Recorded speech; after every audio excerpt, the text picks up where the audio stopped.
All right, good evening, and welcome to our meeting for October 22nd. This is the 66th meeting of the 13th elected Town Council of the Town of Happy Valley, Goose Bay. I'd like to welcome everybody here this evening. Everybody's with us in council chambers, so we don't have anybody joining by phone tonight. All right, we don't have any proclamations or anything like that this evening, so we can go right into our meeting. All right. Before you have the agenda for our 66th meeting, I will entertain a motion to adopt the agenda. There's the lights. Adopt the agenda as presented. Moved by Deputy Mayor Wallace, seconded by Councillor Broomfield. Any discussion on the agenda? Okay, none being heard. All those in favor indicate with aye. Aye. Aye. Contrary-minded? Passed. All right, no delegations, although we did have a couple registered. We don't have any delegations in council chambers this evening. So we'll move into item number 3, which is the adoption of previous minutes. The 64th council meeting, minutes from a meeting on September 24th. They were in our package, so I'll entertain a motion to accept them. So moved. Moved by Councillor Pomeroy, seconded by Deputy Mayor Wallace. Discussion? Okay, all those in favor indicate with aye. Aye. Contrary-minded? Passed. The 65th meeting, that was held on October the 7th, 2024. Minutes are also in our package. Entertain a motion to accept those as are presented. Okay, Councillor Compton-Hobbs moves, seconded by Deputy Mayor Wallace. Discussion? Okay, none being heard. All those in favor indicate with aye. Aye. Contrary-minded? Passed. All right, so next item is correspondence. There are 3 items in our package. There's a September 18th support letter of support from the Town of Happy Valley, Goose Bay, and that is for the Labrador North Chamber of Commerce's Welcoming Committee project, Communities project, sorry. A petition from the town of Deer Lake is also there, and it was in relation to enhancing the quality of life for residents. That was there, and some updates from our municipal assessment agency. So that's our correspondence that is in our package. All right. Any discussion or anything on the correspondence? Okay, none heard. All right, so we'll move into committee reports, community planning and development. Thank you, Mayor. The Community Planning and Development Committee met on October 17th, 2024. Present were myself as chair, Councillor Jackie Compton-Hobbs, Councillor Todd Winters, Town Engineer Randy Dillon, Engineering Technician Mark Urquhart, GIS Mark McCreedis, CAO Nadine McCauley, and Community Development Manager Greg Osmond. Regrets were extended from Executive Assistant Kathy Eddy. The meeting was called to order at 4:45, and the agenda was approved with no additions or revisions. There were no registered delegates. The previous month's minutes were reviewed, and no errors or omissions were noted. Engineering Technician Urquhart updated committee on outstanding action items, and brief discussion was held on the reason for some of the lingering issues. Looks like you're in limbo there, Mayor. You're all over the place. You don't know where to go. No, it's just someone speaking. Good? Yeah, we'll go try it. Okay, sorry. Apologize. Engineering Technician Urquhart updated committee on outstanding action items, and brief discussion was held on the reason for some of the lingering issues in relation to service NL approvals. It was agreed that we would discuss this further in other business. Discussion was also held about a plan to go forward in identifying and differentiating between resource areas which are to be used specifically for resources such as quarries, and resource areas which are ideal for discretionary use such as seasonal cottages. It was agreed by committee that this will need to stay on our radar as an important factor to consider when discretionary land use requests are brought forward. We also discussed the work that has been done thus far regarding the development of short-term rental regulations, and we're pleased to note that things are advancing on that front. For new business, it was noted that there were 6 new building permits issued in September. There were no deferred Crown land applications, and there were 2 new Crown land applications, both with recommendations to follow. Under other business and information, We continued our discussion about the building permit delays some residents are experiencing due to wait times for service NL processing.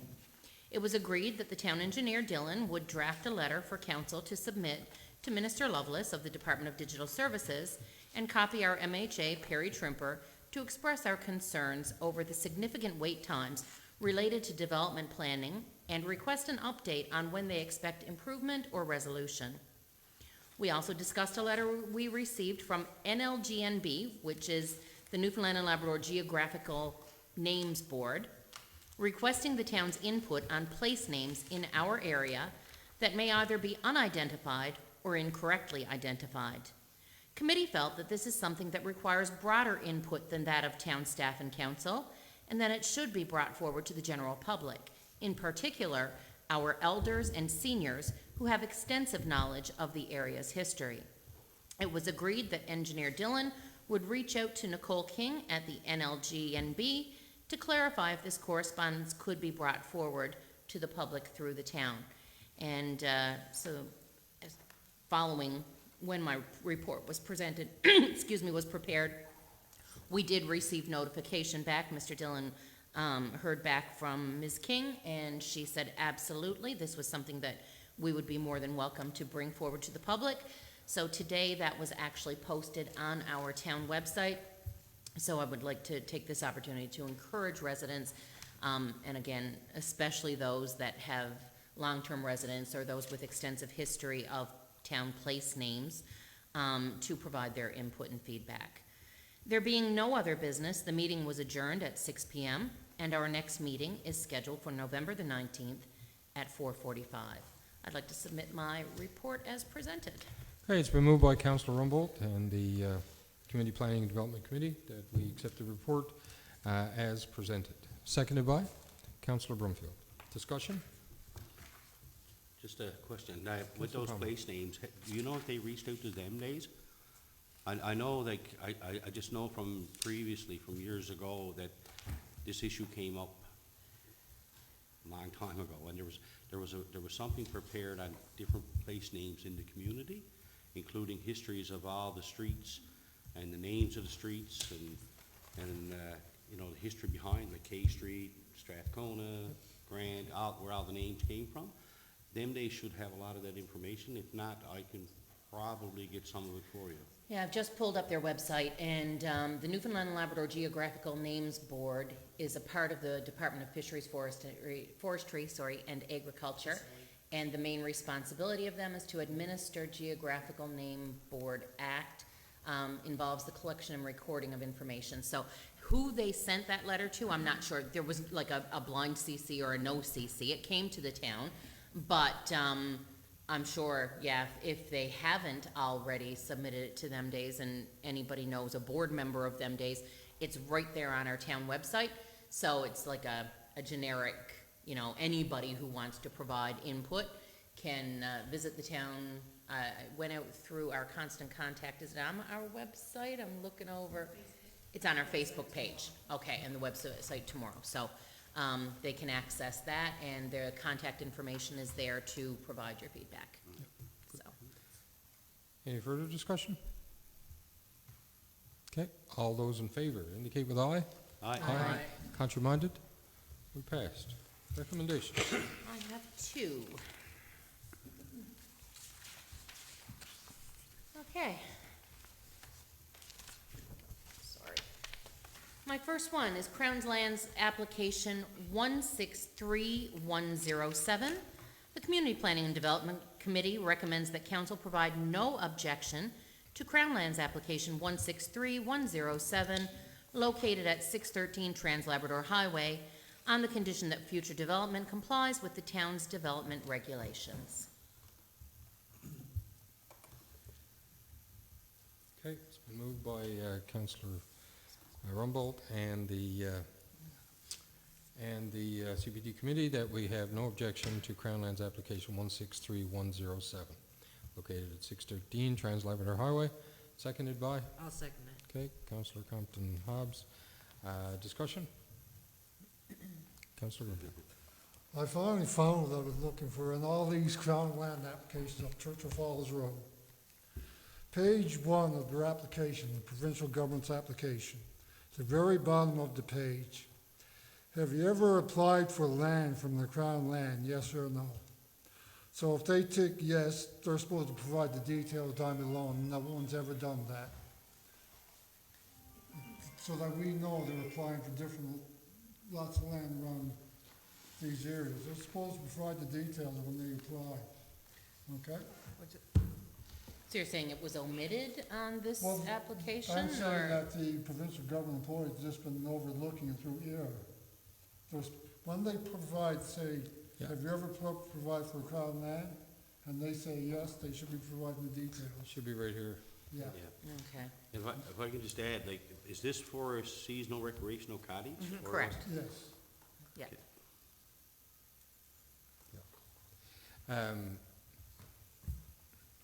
Okay, and the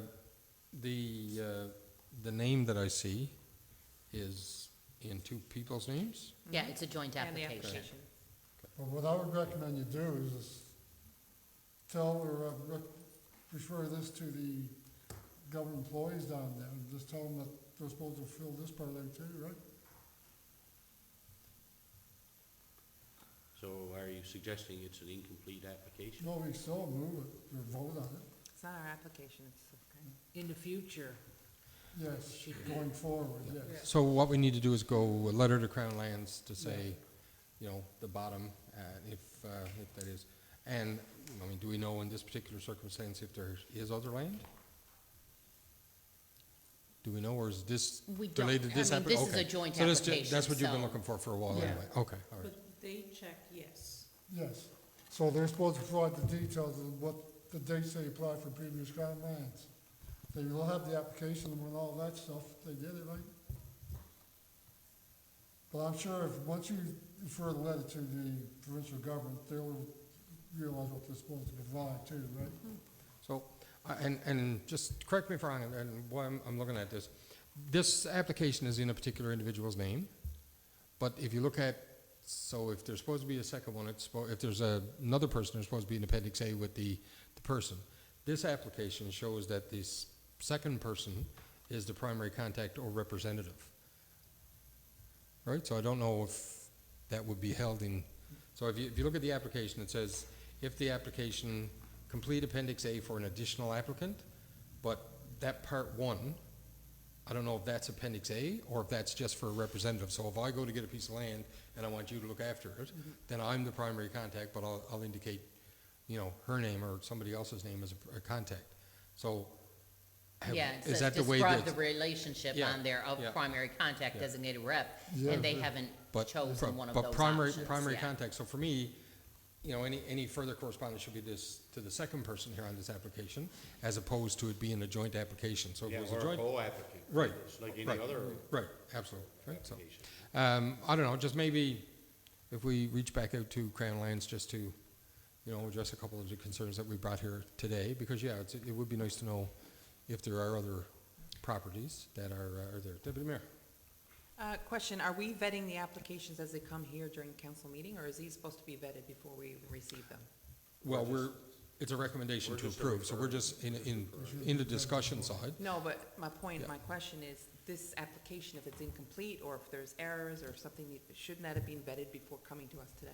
Yeah, like I say, I don't know if it's necessarily yours, it's just a couple of things, and I noticed on some of the ones previous to that are joint, Yeah. that I don't know if it is joint or not, if it's that way, and similar to what Councillor Brumfield just brought, that, you know, if somebody has approved or is approved or requesting additional pieces of land, that the full picture is not being garnered by. I think it the way it was Okay. presented. is Just one second, joint. Councillor No, I Brumfield. think it's important just to note that this is, we're only just, we're not, yeah, we're referring, Absolutely. we're not actually approving it's not anything. Objection or no objection? Right? Do we have a problem with it, yes or no?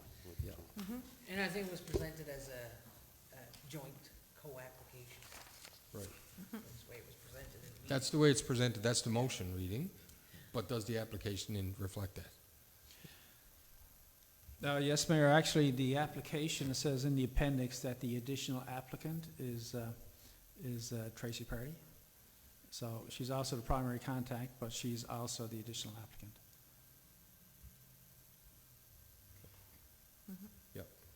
Okay, you're right. in this one. Yeah, but I have noticed that that Appendix A isn't filled out in some of the ones if you go back through, in some of the previous applications. We could defer and get. Oh, no, I mean, I have no issue. I mean, the Except intent for here, this one. the intent here is to do it. Yeah. But if we've got concerns about the applications, yeah, we're just saying that we have no objection. It doesn't matter whose the land is for, Yeah. but just in terms of how it's filled out or how If it's we went by presented. the number, it wouldn't Yeah. matter. It should have been picked up at the committee level.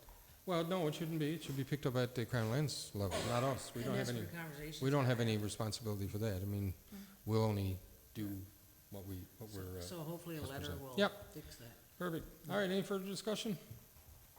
Okay, all those in favor indicate with aye. Aye. Contrary minded? Passed. Next one, please. Crown Lands Application 163116. The CPD Committee recommends that council provide no objection to Crown Lands Application 163116, located at 422 Hamilton River Road, on the condition that future development complies with the town's development regulations. Okay, moved by Councillor Rumbold and the Community Planning and Development Committee that council have no objection to Crown Lands Application 163116 at 422 Hamilton River Road. Seconded by Deputy Mayor Wallace. Discussion?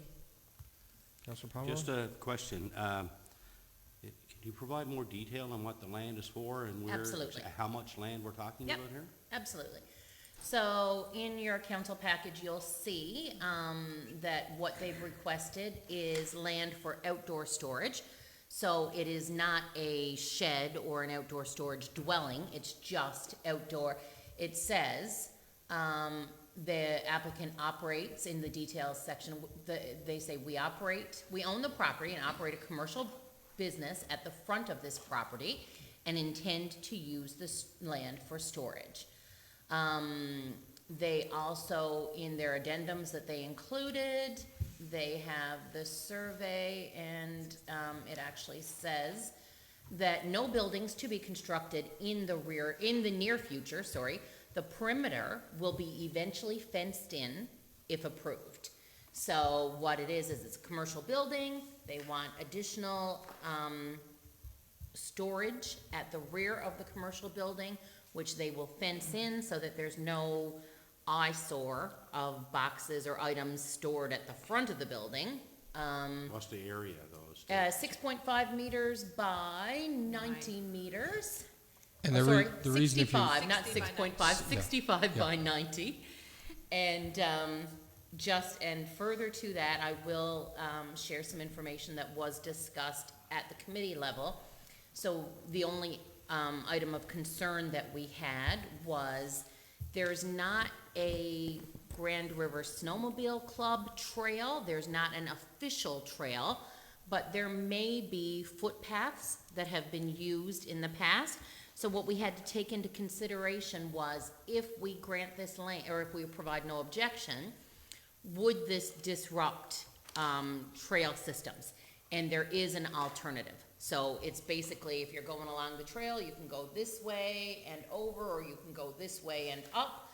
So it will cause a diversion, possibly, but it will not cause a disruption in the trail. In terms of users. other properties, are we off, like, are we further So- back than so if I looked others, at if you look at the map, I think it backs onto D&D's property Yeah, it's not trail. from that down over the hill, right?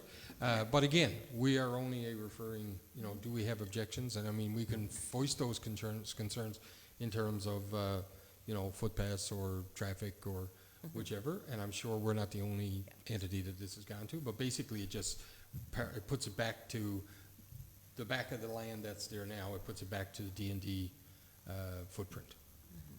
Yeah, and so in factoring in if we provided objection or Just a did big not piece provide of land. objection, Just one second. sorry, Yeah. in factoring in if we provided objection or not provided objection, had there been an absolute disruption of a trailway, we probably would have provided objection because we would have said there's no alternative, this is a traditionally used. But like I said, we at the committee level, because it was made apparent to us through the mapping system that this will not completely disrupt a trailway, that we felt that there was no objection. And just down the road, it goes to a triangle, so it would stop anyway, right? So, Councilor Brumfield. Well, I was going to say the contrary to that, because I'm very familiar with this area.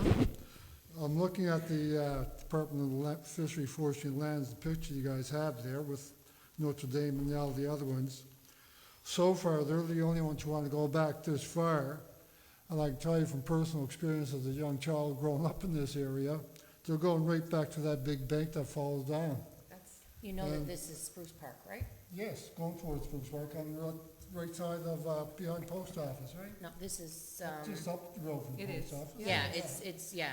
Yeah, and that's where we were kids, and that's where we always used to, kids and that, and same thing on skidoos. And that is a big skidoo trail and a walking trail, and you're going right to the edge. There's no, No, I, d- I know this area very well, I live yeah, a few doors down, but the bank goes to D&D land. Yeah, You're right, I'm not sure if they would require retaining or if they're going right to the boundary. I don't know, these, well, looking at, I think the but banks, like the sliding Once you hills. approve this, they're gonna put up a fence around the whole area. Yeah, but You can take that for Yeah. sure. Yeah. So what you see in your council package fence already there. is like an image, but we also, thankfully, with our, GIS tech, Macretus, he has a really sophisticated computer system, and he did like an overlay where we could see like pictures of the trail, and, it was quite evident that there were, like, instead of going down, you just go behind, and it was not gonna be an end-all. But, yeah, I don't think there's a trail behind it, I think that would be That where is they the trail that drive. you're seeing right there, but they want to fence off. There's a popular trail according There to is, the that's meeting, right, and they want to fence that off. but it's not connected to the Grand River Snowmobile Trail. No, that's right. It's just an older It's a trail. walking trail, like I said, we were kids, we grew up in there. I mean, it's a fair Really piece of big land, it's lot. basically three Right. lots, right? Like three building lots, 100. Because they are acre and a putting the half. fence up if you approve it. It's for outdoor storage, right? outdoor storage. In the meeting, GIS also showed us on his system, there was many trails going everywhere Crisscrossing. in that area. So there's a detour.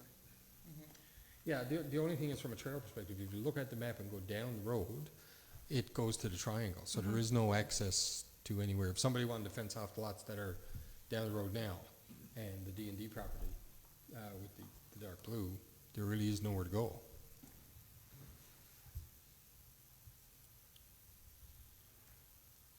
You talking this one?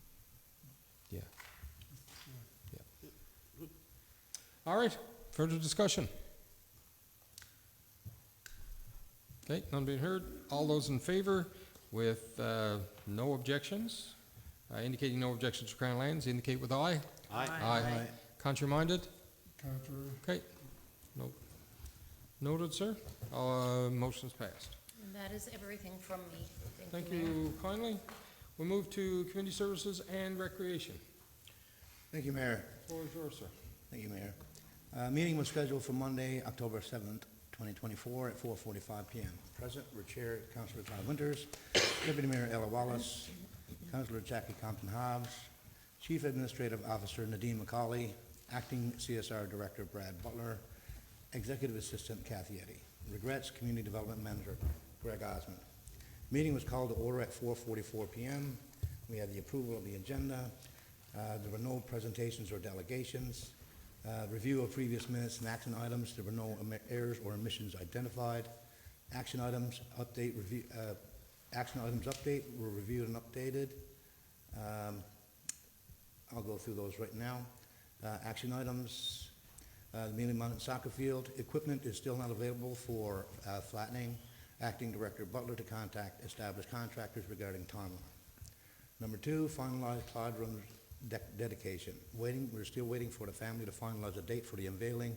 The chair requested Acting Director Butler to reach out to family to finalize a date. The Trapline Marathon event was scheduled for the Sunday following the committee meeting. Town's in-kind services were finalized and provided. Curling Club repair and maintenance. Identified potential startup issues with compressor flooding to start once plant is up and running. Discussion needed during budget planning with respect to rental fees. And then that was it. So it is preparation of a PSA suggesting that save the dates of upcoming CSR events to be made public.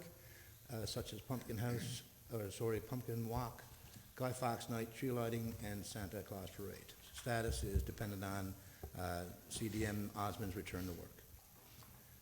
Then we moved on to new business, Canadian Postcards Mural Project. The committee was presented with a possible mural project. The committee is in favor of the project but requires more information prior to proceeding. The CEO is to respond to proposal. Other business discussion and information.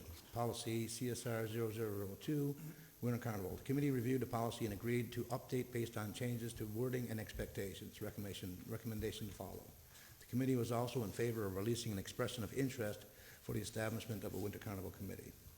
The second item was the policy CSR 0008, canteen services. Committee reviewed the policy and agreed on minor changes to bring forward to council, mainly based on length of agreement. Recommendations to follow. The next meeting is scheduled for Tuesday, November 12th at 4:45 p.m. There being no further business, meeting adjourned at 5:47 p.m. Please accept report as provided and recommendations to follow. Thank you, sir. So it's moved by Councillor Winters that we accept the Community Services and Recreation report as presented, seconded by Deputy Mayor Wallace. Discussion. In the committee, we mentioned about save the dates. I don't think they have been put out there yet, to my knowledge. I haven't seen them. CAO? Should be in work on. Yeah, I think in the report, like I said, it was dependent on Mr. Osmond's return to work, and I think he just got back, from our understanding. Any further discussion? Okay, none being heard. All those in favor indicate with aye. Aye. Contrary-minded? Passed. Your recommendation, sir. Thank you, Mayor. Policy CSR 0002, Winter Carnival format. Just a point of order. Oh, point of order. Just who seconded? She was wondering who seconded for the record. She's not sure. Seconded by Deputy Mayor Wallace. Yeah, couldn't hear. Deputy Mayor Wallace. All right. Okay, continue on, sir. Start. No sweat.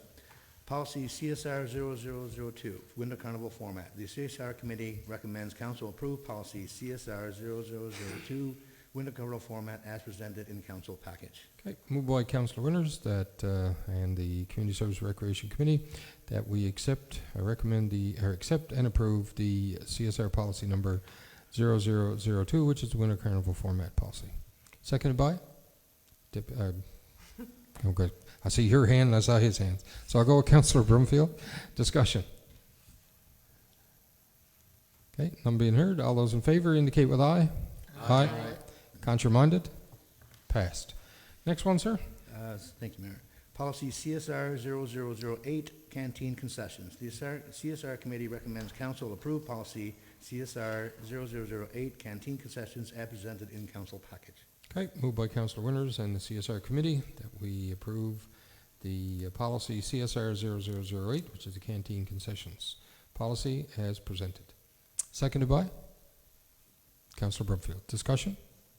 Just a question, and forgive me for not having read the whole package. I got in town last night and I had no limited access to the package, so briefly read through it. So under this policy, can the concession contract be awarded to just to anybody? Or is it still minor hockey still?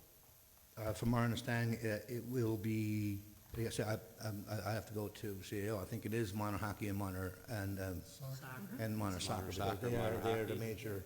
And figure skating don't? I'm just curious, it'd be like, No. why wouldn't that go out to a tendering or to an RFP process? From our understanding, this is the way it was done before, and I'm not sure if there was any other, from my understanding, within the last decades, no one else ever decided to or wanted to. Are you suggesting an external RFP that outside the organizations that are in the arena? Well, open it up to anybody that would want to run it as for whatever purpose. I mean, they'd have to put a proposal in place. I'm not talking for profit. I'm talking, there may be other organizations out there that would be more than happy to run that canteen. Because at times you go through the arena, it's not open. Canteen's not open depending on what functions are taking place. I think you'll find with over, correct me if I'm wrong, 400, 500, 600 hockey families that do use the arena, Yeah. It's a volunteer basis for somewhat, but you do earn money. They run it so that you earn funds towards your account, towards travel. But there's other groups that don't have that opportunity, is what I'm saying. You're right, but I don't think they have the manpower to do that I don't know. effectively. That's what an RFP would tell you, whether they can or not. I'm just wondering, just to be fair and transparent, shouldn't that be opened up to the figure skating club? Shouldn't be open, So- you know, I don't know. I mean, Yeah. they- So I know there's been some discussion in the past, it was amongst, prior to soccer coming on, this is a number of years ago now, prior to soccer, the canteen was shared between the two winter users of the arena. Subsequent to that, then, one decided that they were no longer in a place, and then soccer came on the scene, so then it kind of went to both parties. But I know there has been discussion in the past, I don't know if it's currently, but I know there has been discussion in the past if various groups were of the users of the arena were interested. And I know in the past, yeah, manpower is a difficult one. I mean, I have no but- issue with minor but hockey yeah, doing it. yeah. But if figure skating's on the go, for example, the canteen isn't open. It's So there probably are supposed to be, because there volunteer- there is, Hockey has yeah. exclusive, So there is some discussion, there has been discussion in the past about that, and, I mean, it comes down to, you know, I guess, having people, like everybody else, but I know, there has been some discussion about, the requirements for other groups to have it, because I do believe, or there used to be, in the contract, that they had to be open while the other users yeah, that's were in. my understanding. But I know there has been don't some want discussion, arenas in yeah, use, right? there has been some discussion in the past to ensure that events and/or times are covered off as best they can, you know? Yeah, So- like, if I can reply to that, just knowing, volunteering sometimes in that canteen, it is in the contract still that you're open whenever the arena's open. Like if you're in a mall, you have to remain open if the mall hours, so to speak. So the canteen has to remain open or be open if there's organizations operating in the arena. So if it's not open, it might just be that a volunteer or someone Oh, I rostered understand, yeah, I fell totally through. understand. I did it years ago, too. Yeah, it's in the contract, so they are Picking open. up the old gravy. But I mean, that could be a budget discussion. I mean, in terms of, you know, you had mentioned about opening it up to, There was an Anybody and RFP everybody? issued Yeah. within the last few years. Was it? yeah. Do you want to, just when we talk, can we just go closer to our mic so people, yeah. Okay, all right, any other discussion? Okay, all those in favor with the new policy indicate with aye. Aye. Contraminded? Passed. Okay, we move to finance and min and policy. Okay, thank you. Your Floor is Worship. yours, sir. Yeah. Okay, the Finance Administration and Policy Committee met on Wednesday, October 9th at 4:45 in the Town Hall.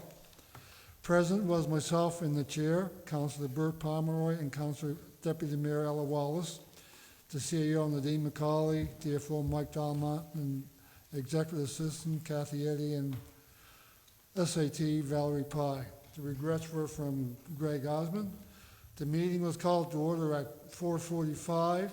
The approval of the agenda was done. There was no additions, but there was revised to remove some duplicate items and just rearrange the heading of the appropriate items left. There were no delegates at this committee meeting. We reviewed the previous minutes, and there is no errors or omissions noted. We had some action items from the previous minutes. One of them is the not-for-profit policy. We reviewed this draft policy, which has been on the go for quite some time now, to be honest with you, and it's not our first time bringing it forward to this committee either. So we reviewed it, made some minor changes which are reflected in there. The biggest ones really is we asked for a mandate or a mission statement from people who classify or claim to be a not-for-profit. That's the main difference, really. So there will be a recommendation coming forward on that one. As well, policy F0020 has been on there for a while. Seeing how this is a new committee, we decided we just put that one on the back burner and review it after we get up to date. And we're also working on a budget now coming up next month, well, this month, really. Okay, so now the new business. We have a request here to write off business. Mayor, can I just, Yep. as a point of order, the chair mentioned that there was a recommendation I felt there was a recommendation coming as well. As did I. But there was no recommendation contained in their summary recommendations for this, In what? for the policy, What policy? and not-for-profits. So let's, So what happened there? How come that's not yeah. brought forward when committee unanimously asked to have it brought Okay. forward as a recommendation?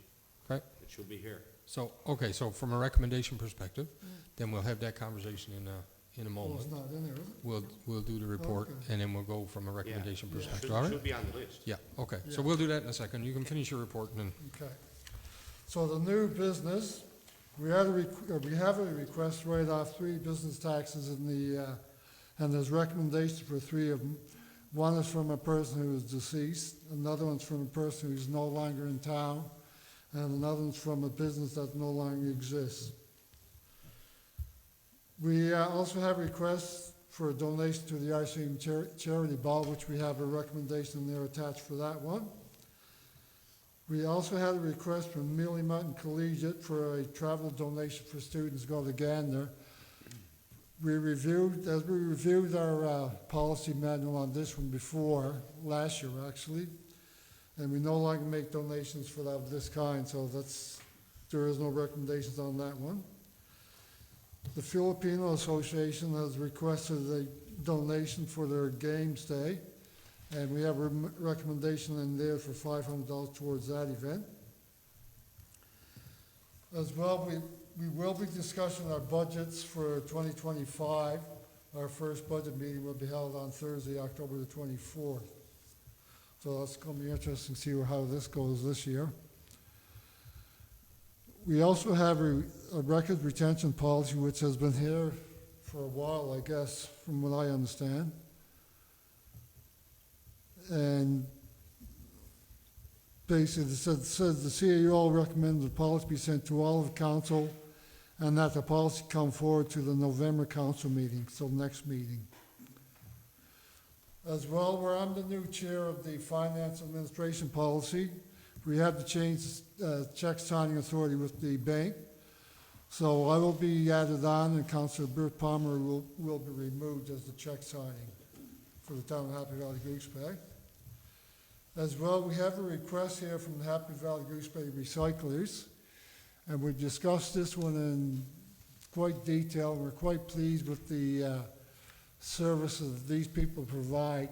And we are making a recommendation that we make a donation to them in the amount of $5,000 to help them along with their shipping costs, that kind of stuff. The other business we have, all the other business really is just information items.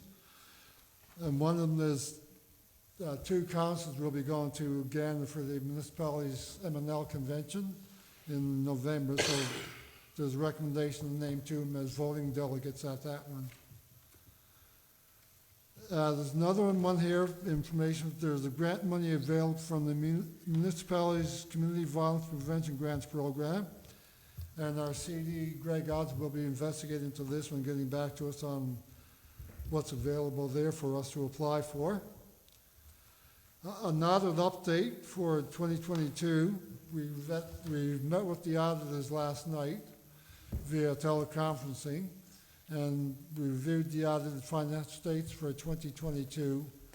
So there is a recommendation coming forward to accept the report after this here one. And then the final item, that other business, we have a property owner around base who doesn't seem to think that she's applicable for business taxes and property taxes on base. So we're finally making a recommendation to go to legal on this one and commence legal proceedings to bring this person to court to collect the money. Just basically to show that we are allowed to tax businesses on base. So that was the end of the meetings. So the date of the next meeting, as I said, whereas we are not in budget discussions and our DFO is heavily involved in our budgets, and the Finance Committee is also involved, we will not be meeting in November for a scheduled meeting, but if a meeting is required, we will meet. So our meeting adjourned at 5:54, and that's my report for this month. Thank you. thank you, Councillor Brumfield. So it's been moved by Councillor Brumfield that we accept the Finance, Admin and Policy Report as presented. Seconded by? Deputy Mayor Wallace. Discussion. Mayor? Councillor Pomeroy. Yeah, as I noted, the chair mentioned that there was a recommendation regarding the policy regarding not-for-profits, and also noted a recommendation would come forward regarding court proceedings over tax issues to a business in the community. Neither one of these are on somewhere, and how come, I'd like to know how come they're not on there. Can Well, somebody answer that question? Was the two recommendations that you meant, I'll go to the CAO, not in the list. Yep. So with Yeah. respect to the not-for-profit policy, on October the 11th, I sent an email to the entire committee, the councillors and the staff involved, with two versions of the policy based on the discussion that happened at the meeting. There was some modifications to the wording in a part of the policy. So what the request was to please review and reply to this email advising which version you would like presented to council for recommendation on October 22nd, and to which I received 0 responses. The, I don't recall seeing that email, but I will double check. But the recommendation was made clearly at the committee level. We had looked at the recommendation, so why can't that be brought forward today? I mean, it's there in the package, what the policy is, the revisions as were out noted by the chair. They were the only revisions that were made from that policy that was presented and put in the package. That should be brought forward today. No So decision should which be made version? inside the But committee. which version, I think, is what? Well, there was only one version. We Okay. made adjustments at the committee level, and there were minor adjustments as the chair indicated. Okay. There was nothing substantive about the changes that were made, and we asked that it be brought forward, and that should be here today. Like, nobody can don't override think the it- decision of the committee to bring forward a recommendation. I don't think you're gonna add on a recommendation. You can, because it was noted in the report that there's. a Well, But if recommendation. there's two versions, It's then in the, It's not. It's in there's the a, package. there's a copy in the package. Yeah. What was changed, though, from the package? As the chair noted, it was basically adding a mission statement in. That required that Yeah. company, that those applying would issue a mission statement as to what their mission is, basically. Mayor, I gotta ask a question. Go ahead, yeah. In the beginning of your report, Chair, Councilor Broomfield, you mentioned the policy 0002. Is that the one where you're referring to as not-for-profit? Because in the beginning, you had said, No, 0009. 0009. whatever is you not said in for the beginning of your report, you said would be discussed in the November committee. No, No, that's, a different. that's a different Yeah. policy that was Yeah. brought. Deputy Mayor. Sending an email out on Thanksgiving Friday, I mean, that might be half the problem in that. I'm not sure. I missed that. I didn't know there were two versions of this That was only policy. the one. And we were very clear that we were gonna go ahead in the committee meeting, so. So, I'd like to see that brought forward today. There's a lot of work got into that. That was, Absolutely. we had recommended that. We had a huge amount. If not, why are we having committee meetings if the recommendations aren't coming forward? I would The like to see staff- the two Nobody can versions. override the decision of the committee, I'm sorry. I would like to see the two versions. yeah, and from my perspective, there was an email sent out to committee. There was no issue. And staff, but it was asking for direction in terms of what the revision, which would you want? You want A or you want B? But, so for me, I've read what's in the policy here, A or B, so which one It was is? discussed in the So, committee. in this one here, it's a purpose, established to provide, so you have to indicate the characteristics include the purpose, revenue, governance, tax exempt structure. So, you're talking about mission, is that the only thing that was the it? only real substantive. So where is that, in the application process, or? In the application process. Provide a mission statement. Provide a That is mission it. statement. That's the only addition that we made. Well, I think it should be sent to all the council again and voted on But the yet next the meeting. committee That's what we're makes the supposed to do recommendation. tomorrow. That's the So- purpose of committees. Okay, Right? yeah, no, I agree, but I Well, mean, what's if the point of having staff, committee if you're not gonna but follow? if staff are sitting in the committee meetings and require additional information or clarification, then But we maybe let an that email committee- back saying that the mission side of stuff was the only thing, or, because I mean, normally, like, you know, we've gone through here, so when because I mean, it is a big change. We made a commitment a number of months ago to try and get to where we are, and I think we are where we are. So yeah, I mean, it is important. The only thing is though, is that, as Councillor Compton Hobbs has said, I mean, you make a decision on something, is it what's right here, or is it something that's different? No, it's that. But I think But there's that's- no that mission is- in it's this. not there. The only addition was that we'd asked that a mission statement be added. By the That company. recommendation can still go forward and add in that a mission statement would be added to the final printed policy. I'm fine with the That emission recommendation. statement Committee has of no- the organization Yes. applying? Yeah, that's all we're asking for. Yeah. Because this one If- has if- mission if statement in it. necessary. No. So Well, then that's- number 3, the eligibility criteria, all entities must provide the articles of incorporation, Okay, that was the mission only change statement, that was made. That's the and final mandate one. or strategic plan. That is the final one. Is that the final one? So there's three? I don't know. That's the final I- one. I'm That's- as confused. Well, we as weren't that. in the meeting is our point. Okay, all right. So, Mr. Chair, We do have to, like I said, this is our second time bringing it forward. It was rejected the first time. We can bring it forward and reject it again, and we really had to, either, if you do that, the whole council is gonna have to meet and discuss this one. well, I think, like, Right. this is, Fine with it. this is a bit different from the last time it was brought forward, though, Yeah. this particular policy. I mean, I have no issue, because it is the mission statement in here, but I mean, The one that's there, Mayor, is the one that should be presented today. okay. So That's the what's in one the that's package. there, there's two there, but one of them are being presented today. In the No, council there's package, one there's here. only There's one. not two There's for one here. us, there's two for committee. Two versions that was sent out. Two but there's versions one were in sent that to package. And the committee, one that's but in the not to council us. package is the version that we had asked to go in the package Okay. for the recommendation. And I know at the time, staff said, well, maybe it should be a discussion of council. We said, well, as a committee, we're tasked to do this, we'll bring forward a recommendation. Absolutely. Council can vote in a public meeting. So, No okay, so decisions then my, behind closed just doors. before I go to you, Councillor Rumbold, my question to council is, are all councillors, with the exception of committee, because it's only 3, are all councillors prepared to have the discussion and make a decision tonight? Councillor Rumbold. My question is, can we take a brief adjournment, have the 3 committee members go into their email, read choice A, read choice B, decide amongst themselves which one is gonna be presented to us, and then present it? Right, but then do you feel you have, If She was they on it last- read Okay. it, She was on it. because Read it. not what's in the package, if they Right. read, if Well, we- in their emails, they have 2 briefing Yep. notes, and they read that briefing note, Yep. I am okay as a counselor with, I'm just confused about the I'm Ambiguity. just confused Yeah. about having, is there an A, is there a B, but I'm only Right. seeing You're- this, and what are absolutely. they seeing? Yeah. So, an actual briefing note that they look, 3 of them, look at their emails and say, yep, this one, A, we want to bring forward A.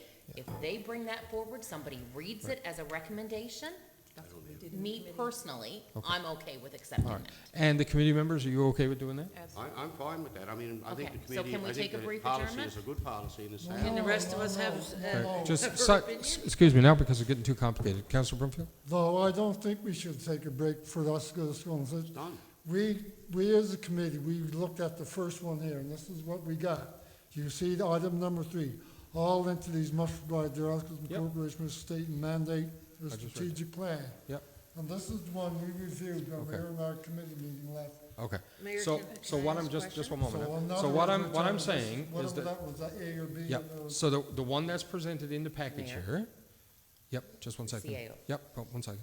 The one that's presented in the package is the one that you wanted Yes. to be brought The first for- one, yes. as a recommendation. Yep. Just one second. SEO. So, and this is where the discussion came from, so under the eligibility criteria, Yep. that part 3 was added, all entities must provide their articles of incorporation, mission statement, mandate, or strategic plan. Mhm. That's under eligibility criteria. Under the application process, submission of financial statements, that is it. So under the application process, that's all you have to submit is the Gotcha. third-party Yeah. audited financial statements. Yeah. Committee decided to take out audited as well, and they wanted to also add in either the mandate or mission or strategic plan. That was the change to part 1 of the application process to include the conversation for the eligibility. Right, okay. So right now, as the policy states, you're eligible if you have a mission plan, a Yeah. mission statement. But in the application process, all you have to do is submit your financial statements. We asked, not everyone's gonna have a mission statement, but we asked if they have it or strategic plan. Actually, it was the CAO that suggested we add a strategic plan to it. Yeah, but so, absolutely. But the thing about that is that the application process, there's a disconnect between who's eligible and the application process. What they submit when they apply. Right, so what do I have to submit as an organization? What do I have to submit? I think what you're saying is you want the mission statement included in this. Mission statement if you have one, your But that- third-party audit Right. statement or But financial That's not statement. reflected Your there. policy as it reads in your package does not state that. Why wasn't this brought up at committee level, CAO? I mean, you were fine with what we brought forward, and now here at last minute, it's not even included. I Because mean, that was all the discussion. I don't have I'll an come to you in email a sent second. out on Just Friday one on this second. either. Yeah, but that was all the discussion, and when looking at the revised policy based on the discussion, it only went into that part, which is why I submitted this just like day after. Okay, Councillor Compton. My question is, we received this package on Friday. Why did no Saturday. one not pick it up till right this minute? Like the chair or Yeah. someone from the Yeah, you're right. finance Yeah. committee? You're right. And we're sitting here debating Well, this for I think the 20 changes, the changes made to the number 3 there, because you can see, the entities must have articles of corporation, mission statement, mandate, or strategic plan. Well, But in the application side, what they need to do to apply. So when if we were to accept this and roll this out tomorrow, a group could look and just say, all I need to do is send my financial statements. So, It's unfortunate. yeah, because yeah, absolutely. okay, it seems how this here was not, this one pointed out on when we were doing the review at our committee meeting. Like I said, we put in number 3, Yep, number but 3 is we there. didn't put it in the application process. I recommend we just withdraw this here, well, there's no recommendation. Well, there's no in it. recommendation there right now. So we just leave it as is, Okay. and we'll bring it back to the next finance, and then we will fix it. Yeah, I there. mean, we gotta get our stuff in order here, because this Yes, we should not be at a meeting debating Yeah. this. But- The recommendation should be there, it was brought forward at committee level to But- bring forward Yeah, recommendations. but Councillor Compton House does Somebody made make, a decision yeah, otherwise. but Councillor Compton House does make a good point, that our packages come out a week ago, and there's lots of time between committee and package creation. But as a committee So- member, I was fine with it. Yeah, you're fine with it, but it's not there. So that, you know, someone who doesn't attend that meeting wouldn't have seen that, right? So, Well, we have committees for a reason. okay, so, did you, Councillor No, Rumble? all I was gonna say was that I completely agree with Councillor Compton Hobbs that when the package comes out, I don't know, because I don't sit on that Absolutely. committee, that something is missing. You're right. So I would have no idea, but if I'm on the CPD committee and I look at the summary of recommendations and I don't see one of my recommendations, I can bring that forward. So I think just for the 4 of us that weren't present, myself and Councillor Compton Hobbs, Councillor Winters, and the mayor, I agree that this, I hate the fact that this has to stall, but We gotta do it's it right. unfortunate that it wasn't picked up Yeah, on, I guess is. we have We to do should it be right. having this Okay, conversation. all As right. long as So you're not- unfortunately, Right. unfortunately, we've had the conversation, I'm gonna close that now, because Yeah. there's nothing value added to our conversation. We're still in discussion in terms of the report. Is there any further discussion on the report? Okay, all those in favor indicate with aye. Aye. Aye. Contrary-minded? Okay, we've accepted the report. So recommendations. Okay, thank you, Your Worship. The first recommendation is to write off business tax on account ANTH 0003. The FAP committee recommends council write off business tax for home-based business for the tax years 2019 and 2024 in the amount of $2,739, as it is uncollectible. Okay, moved by Councillor Brumfield and the Finance and Minute Policy Committee that we write off business tax for home-based business ANTH 0003 for the tax years 2019-24 as are uncollectible. Seconded by Councillor Rumbold. Discussion? Okay, none heard. All those in favor indicate with aye. Aye. Contrary-minded? Passed. Next recommendation, please. Okay, the next recommendation is write off business tax North 056. The FAP committee recommends council write off tipping fees for North 056 for the tax year 2016 in the amount of $223.37, and as it is uncollectible. Okay, Point so of there's an error here in this. Yeah. There's a couple. And it's Yeah. 22,000. Yeah, and the numbers, the ANTH shouldn't be there. The Says copy and, business tax and tipping fees. copy and paste didn't work that time. And what is the amount that we're writing off? Is it $223.37? That's what we're writing off? Okay, that needs to be changed. And is it for tipping fees or business? Well, it's 223.37.00. It's 22,300. Is it 22,000? Well, I don't know, that's why I'm asking. Is it $223.37 we're writing off, folks? Yeah, that's Okay. right. And So is that's it- the way the motion is made, Sorry, is it tipping fees or business tax? Tipping. Tipping It is fees. tipping fees, okay. and it's not for ANTH 0003, it's for North He 056. didn't read that. Yeah. He read Okay. the Okay. Oh, yeah. Okay, just as a quick one, notice this list of recommendations available for the public? Do we need to Does this, amend it? no, but does this list of recommendations doesn't go out to the public for, okay, so just for us for the meetings. All right, okay, It'll come, it'll come up in your minutes when they're approved at the next month's meeting and they're publicized. And they'll be Okay. corrected, yeah, right? okay, all right. Any further discussion? All those in favor indicate with aye. Aye. Contrary minded? Okay, the next Pass. one's right off, Did you Who second seconded it? that motion? Okay, let's go back, it wasn't seconded. Moved by Councillor Brumfield, seconded by I'll second it. Deputy Mayor Wallace. Okay, we've had the discussion. All those in favor indicate with aye. Aye. Contrary minded? Passed. All right, next one, please. okay, the next one's right off business tax, SAMPS 001. The FAP committee recommends council write off business tax for home-based business for the tax years 2010, 2011, 2012, 2013, and 2015 in the amount of $1,576.50 as it is uncollectible. Okay, moved by Councillor Brumfield, FAP Committee. We write off tax SAMPS 001 in the amount of $1,576.50 as it's uncollectible. Seconded by Deputy Mayor Wallace. Discussion? Okay, none heard. All those in favor indicate with aye. Aye. Contrary minded? Passed. Next one, please. Okay, the next one's the RCMP annual charity ball. The FAP committee recommends council approve a donation of $500 to the RCMP annual charity ball event. Okay, moved by Councillor Brumfield and FAP Committee that we approve a donation of $500 to the RCMP annual charity ball. Seconded by Councillor Winters. Discussion? None heard. All those in favor indicate with aye. Aye. Contrary minded? Passed. Next one, please. Okay, the next one is the Filipino Association's Sports Fest.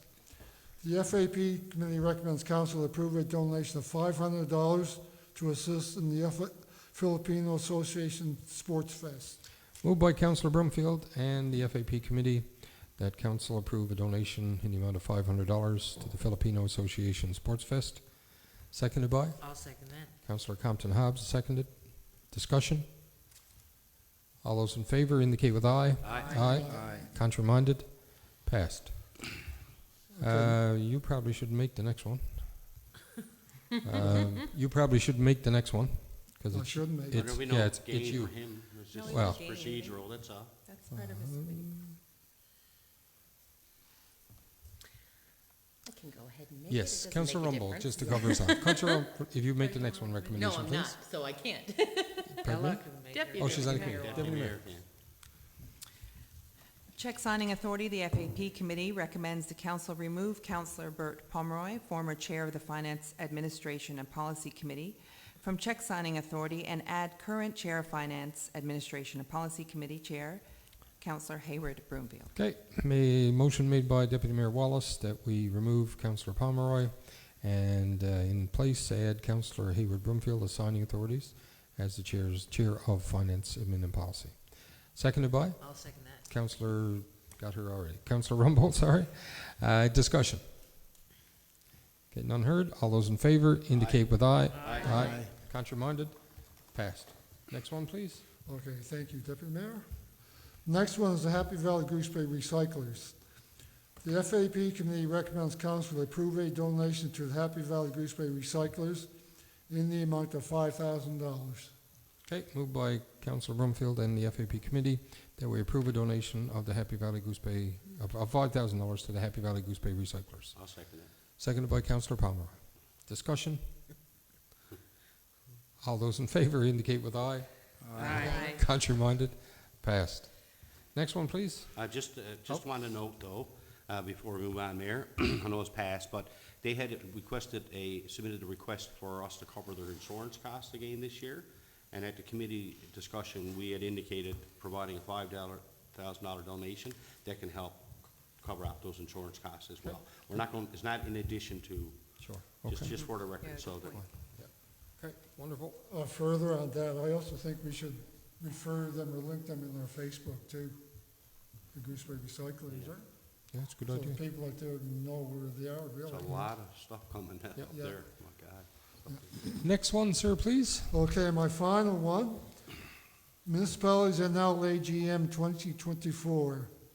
The FAP committee recommends council approve Deputy Mayor Ella Wallace and Councillor Jackie Compton Hobbs as voting delegates at the 2024 MNL AGM.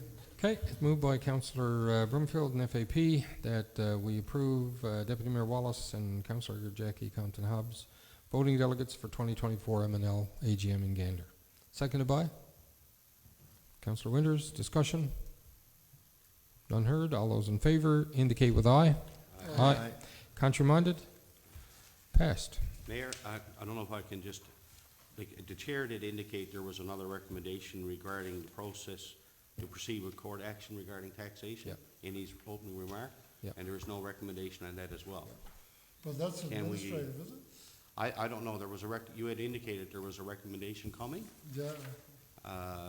but there's neither recommendation. I'm not sure in the previous things that we've done, have we just gave direction to, yeah, gave direction, right? it's Yeah. also direction that There's been just Oh, direction okay. for All right, staff. there's no Yeah, recommendation direction is issue. my Yeah, mistake when yeah. I read it. Yeah, okay. Yeah, okay. And that is the last one except for the other one, the AGM audits. Yeah, the other one will do. Do that at the end. There's that one in MACW. Pardon me? Part of finance. Yeah, you might as well, it's part of finance, so yep, floor is yours, sir, for that additional, Can the date- where- do the we last have page, it here? last page of Oh, okay, recommendations. yes, Yep, there you okay. go, number one. There's actually two there for the finance one. Okay, the 2022 audited financial statements.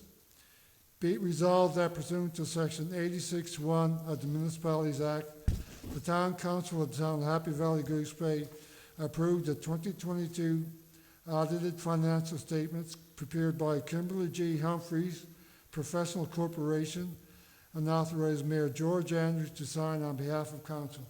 Okay, it's been moved by Councillor Brumfield and the Finance and Committee that we accept, approve the 2022 audited financial statements prepared by Kimberly G. Humphreys Professional Corporation and authorize the mayor to sign on behalf of council. Seconded by Councillor Rumbold. Discussion? I just would like to, we are finally clearing up a lot of things that, from an audit perspective, so we're hoping that this will mean the quick work will be done in 2023. And the reason that it's such an issue is that we lost our municipal operating grant as a result for 2022, as a result of not having audits done. So it was a net loss to the town of $280,000, I think it was, thereabouts, and change, and that's disappointing. But rest assured, we have put everything in place to ensure that our current year one and our next year's one will be done where they need to be, and we finally will be caught up to current, which is our intent. So it was good work. There was nothing indicated in the audit that was of concern, and we're moving forward quickly with, and work's already begun on 2023. So that's good news. But it's unfortunate that because of that we did lose $280,000 or thereabouts. So, but thanks to staff too in terms of the work they're doing with Ms. Humphreys and the work that she's doing. We're appreciative as well. So, any other discussion? Okay, all those in favor indicate with aye. Aye. Contrary-minded? I'll sign them later. Next one, sir. You have one more, right? Yes, Yeah. the next one is the 2023 to 2026 multi-year capital works agreement acceptance. Be it resolved that we, the ultimate recipient, town of Happy Valley, Goose Bay, accept cost-shared funding as outlined in the Department of Transportation and Infrastructure's approval letter dated the 16th day of October 2024 for the 2023 to 2026 multi-year capital works funding program with a total project value of $2,900,000. This council agrees to provide the ultimate recipient share value of $788,946 in funding for this program and authorize the mayor and town clerk to enter into a funding agreement with the Department of Transportation and Infrastructure on behalf of the town of Happy Valley Goose Bay. Okay, now we're going to summarize that. Moved by Councillor Brumfield in the Finance and Admin Policy Committee that the town of Happy Valley Goose Bay accept cost-shared funding as outlined in the Department of Transportation and Infrastructure's approval letter dated the 16th day of October 2024 for the 2023-2026 multi-year capital works funding program with a total project value of $2.9 million. Seconded by Deputy Mayor Wallace. Discussion? None heard. All those in favor indicate with aye. Aye. Aye. Contrary-minded? Passed. And that's the end of your recommendation, sir? I think? We're good? Okay. Yes, yes. All right. So this month, I think we separated our committees.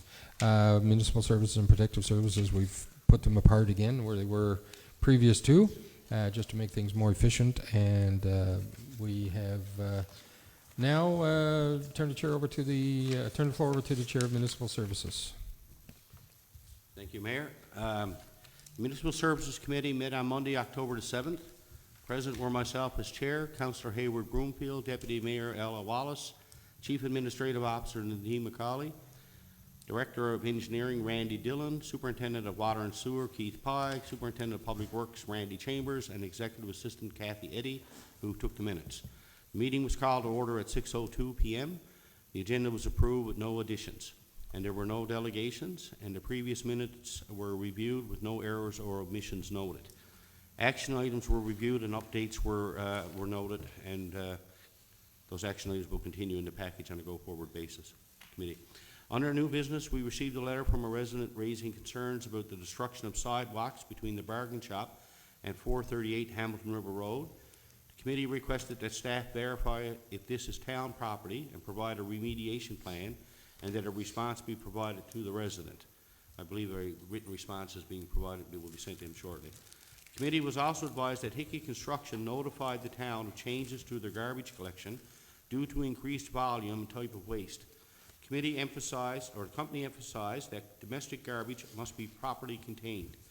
The committee asked that a public service announcement be issued to inform residents and suggested the municipal enforcement officer conduct patrols to ensure compliance. There was also discussion about the use of wooden versus plastic garbage bins. The Director of Engineering suggested exploring the provision of garbage bins to residents, and the Superintendent was asked to check with the Multi-Material Stewardship Board for funding options. The committee discussed placing signage with QR codes at the gateways to provide maps and information about local attractions, and we were advised that the Community Development Manager is researching funding options and will provide an update at the next committee meeting. Superintendent Chambers reported that the town sand truck is being assessed at Hickey's for repair viability. Given its age, the town may need to consider purchasing a new truck. Chambers was asked to include this in the budget, in his budget considerations this year. Superintendent Pye advised that its operations, his department's operations are normal with no immediate standing issues or concerns. A copy of his report is contained in the council package for your review. There being no further business, the committee's next meeting is scheduled for Tuesday, November 12th at 6 p.m. The meeting adjourned at 7:02 p.m. With that, I move that council accept the Municipal Services Committee as read. Thank you, Councillor Pomeroy. It's been moved by Councillor Pomeroy that we accept the Municipal Services Committee as presented. Seconded by Deputy Mayor Wallace. Discussion. None heard. All those in favor indicate with aye. Aye. Contrary-minded? Passed. Recommendation. Okay, one contract award building demolition 452 Hamilton River Road. The Municipal Services Committee recommends council award a contract to 44980 Newfoundland, Inc.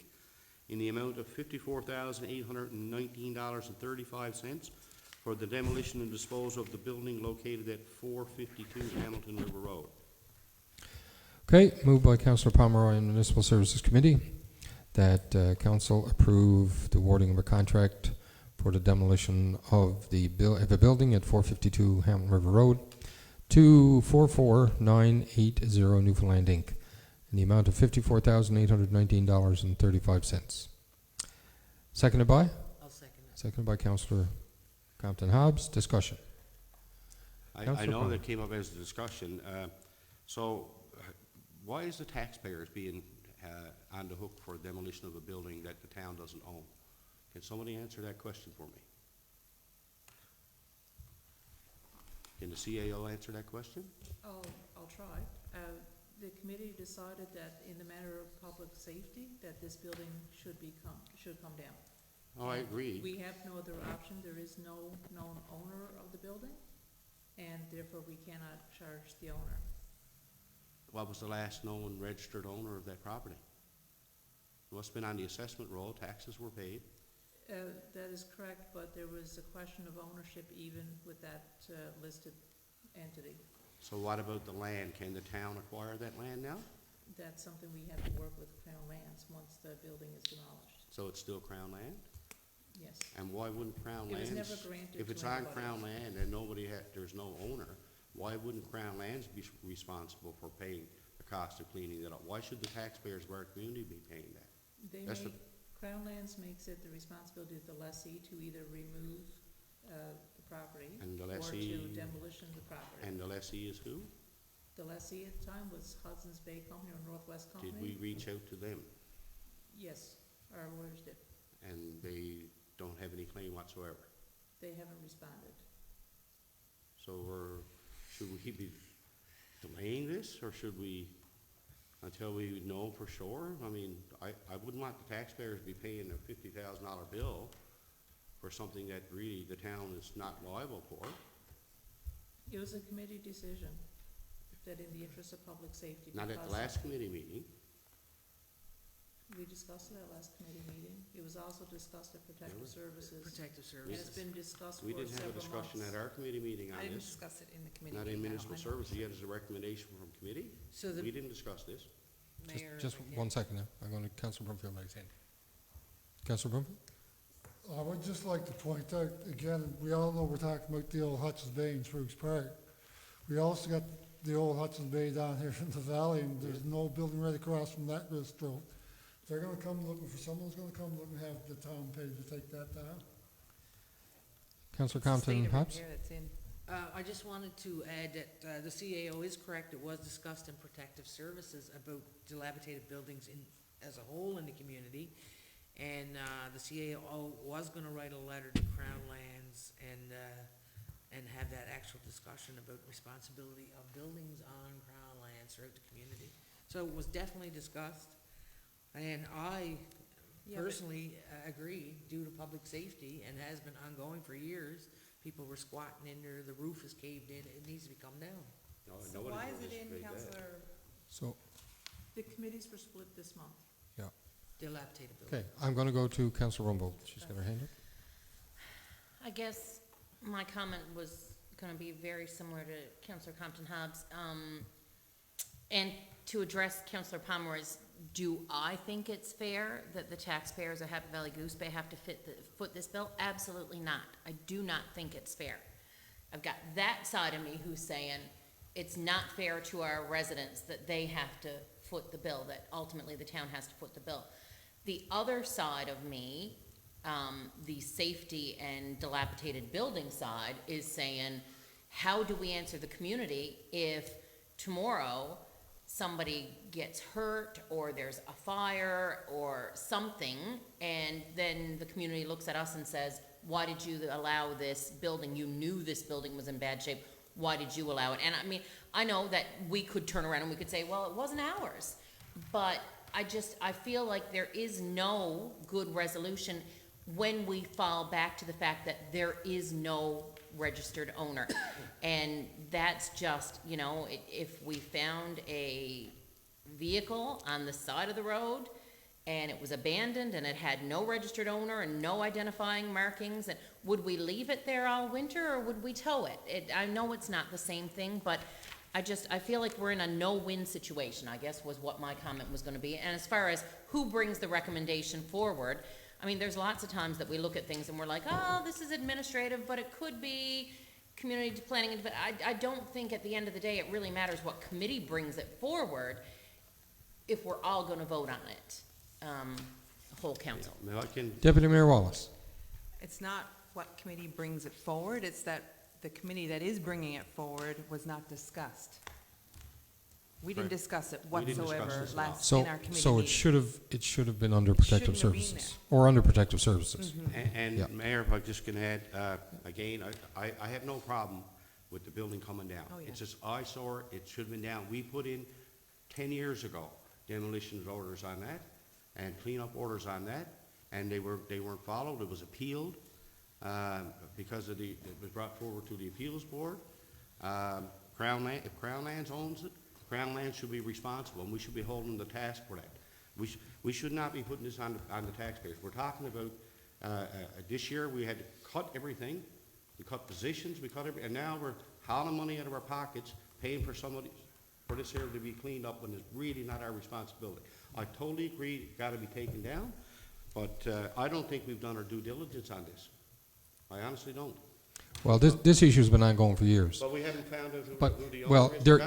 there has been a lot of discussion on who's owned it and who's not owned it, But and was there a who's total paid search? taxes, who hasn't paid taxes, et cetera. My thing is that, you know, we know what we're dealing with in our community right now. There have been issues, or reports of people in the building, et cetera. We're responsible for safety. I would see, I mean, if nobody knows who owns it, we should go tomorrow, apply for that piece of Crown Lands, Well, that's and what sell I it. was gonna add. And then recover the cost of what we're going to spend. But this investment, yep, just one second. This investment, in terms of from a safety perspective, it's not cheap. No one knows what's in there.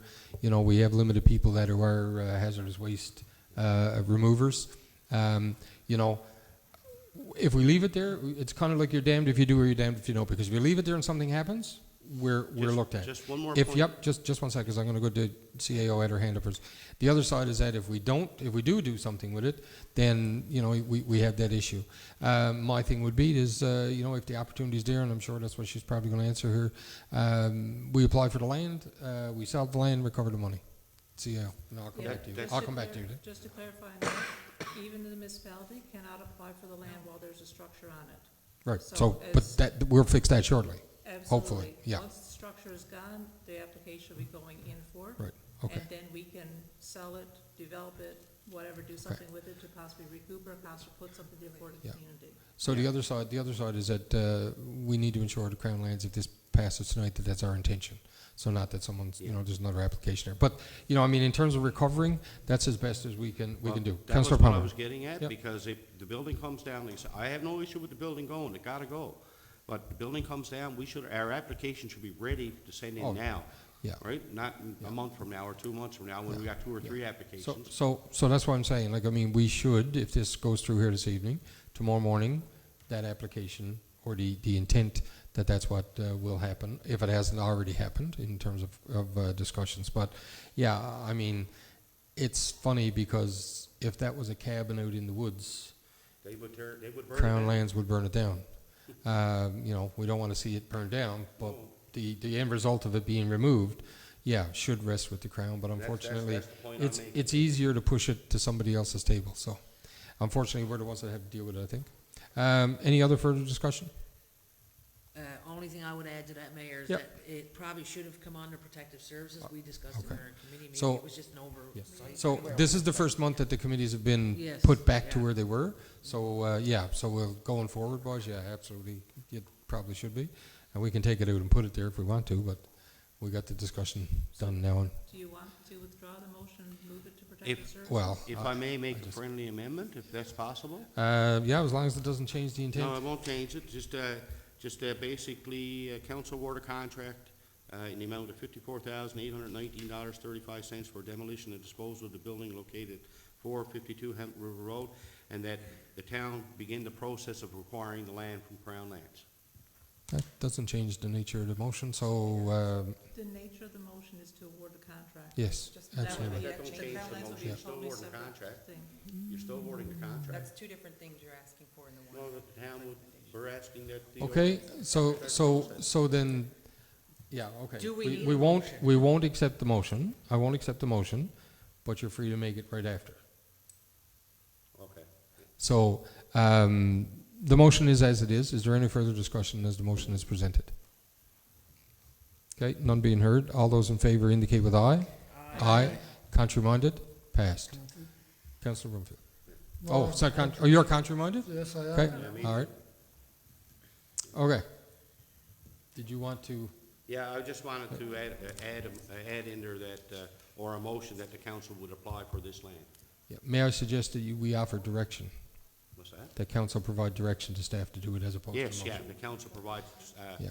direction to Yeah. staff to start the process of acquiring the land, located at 452 Hamel River Road. Okay, is everybody, we don't need to vote on that. Is everybody in favor of us providing direction to staff for that? Yes. Okay. All right, so direction's been given to staff to start the process to acquire that property. We've already looked at that. Then you're good. All right. That's the last one you have there, sir? No, there's one more. Oh, yeah, in the back. Loring Drive Yep. reconstruction.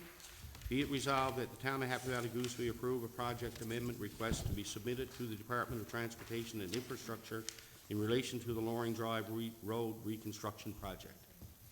Okay, it's moved by Councillor Pomeroy and Municipal Services that the Town of Happy Valley Gooseberry approves a project amendment request to be submitted to T&I in relation for Loring Drive Road Extension Project. Seconded by I'll second. Deputy Mayor Wallace. Discussion? All those in favor indicate with aye. Aye. Contrary minded? Passed. All right, that's Municipal Services. Thank you, sir. We move into Protective Services now. And the Thanks, floor is Mayor. yours. Yep. Protective Service Committee met on October 8th, and as we had stated earlier, that these committees separated, Municipal Services and Protective Services now became two committees. So we first met October the 8th. Present was myself as chair, Councillor Bert Pomeroy, Councillor Denise Rumble, CAO Nadine McCauley, Director of Protective Services Brad Butler, and Executive Assistant Kathy Eddy. Meeting was called to order at 4:43 p.m. Approval of the agenda. We had one delegation, Murray Parrott, who was came in to talk about the river erosion behind his properties. We advised him that he should be meeting with the Municipal Services Committee, which he said he would be attending the next meeting. We reviewed the minutes and action items. The new business we discussed was school zone signage, so the municipal enforcement officers patrolling schools daily and is unable to ticket issues under Highway Traffic Act at the moment.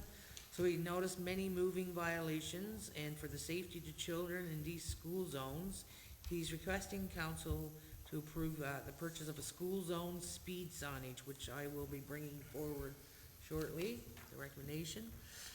Other business, Garda contract, it expires this month, so we'll be bringing forward another recommendation around Garda. We talked about the cameras at town facilities such as Kinsman Park and Steve's Playground.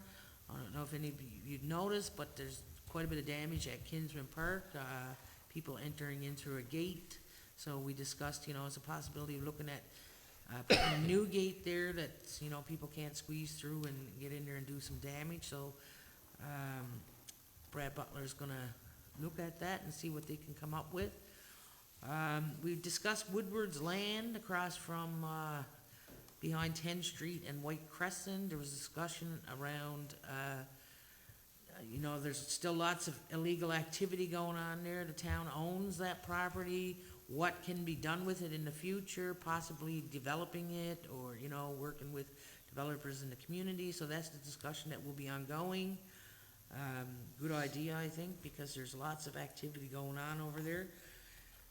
Just wanted to update you on the issuing moving violation.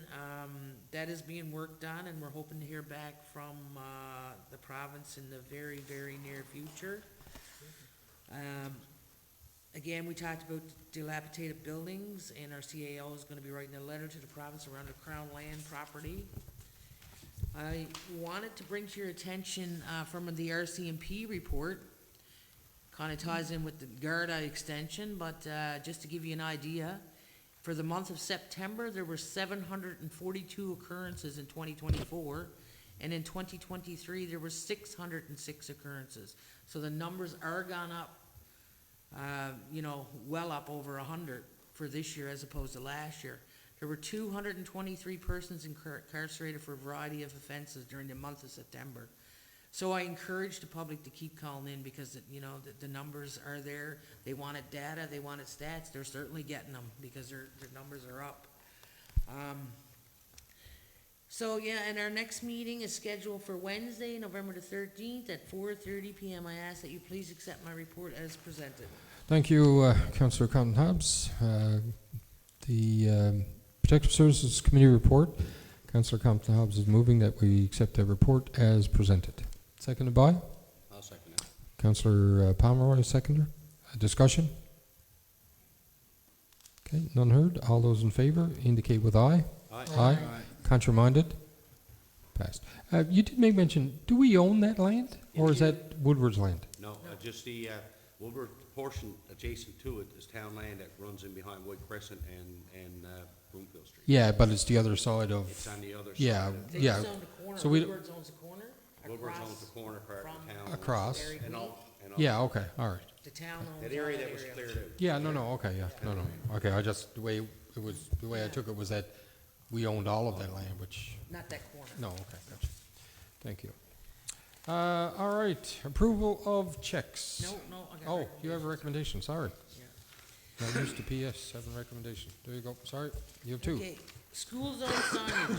The Protective Services Committee recommends council purchase school zone signs from Valley Rentals and Sales in the amount of $24,160.81 using monies allocated for public safety.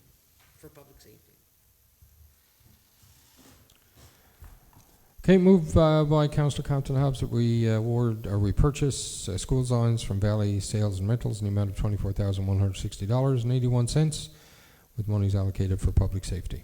Seconded by Deputy Mayor Wallace. Discussion? So this went out to tender process? Yes. Okay. Yep. Any further discussion? Okay. All those in favor indicate with aye. Aye.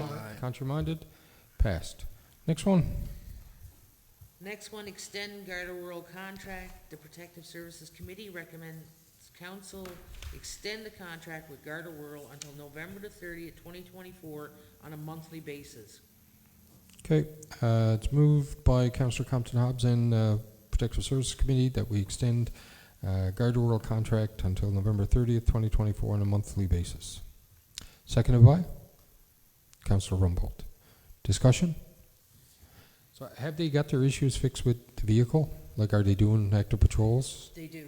They do have? We had an update on that. Okay, yeah, They're, okay. They have they're back in. a rental vehicle. I think Yeah. they're renting a vehicle now, Mayor, and Yeah, they because got that was their first own- off, and then they own stopped doing one. that. They're Okay. still rent, I seen it today. Okay, Yeah, good, they're all right, still perfect, doing it, excellent. And I just wanted to add, Mayor, that, some people think Garda World's a waste of money. I don't think they're a waste of money. I've been at a couple instances, saw Garda World there, and they're right on the phone calling the RCMP when they need them. And there's still high numbers of people hanging around the community, and, with these extra set of eyes is only can help protect the community even more. Yep, no, as an extra set of eyes, so it helps. And I mean, if it deters just one thing, that's one thing that doesn't happen.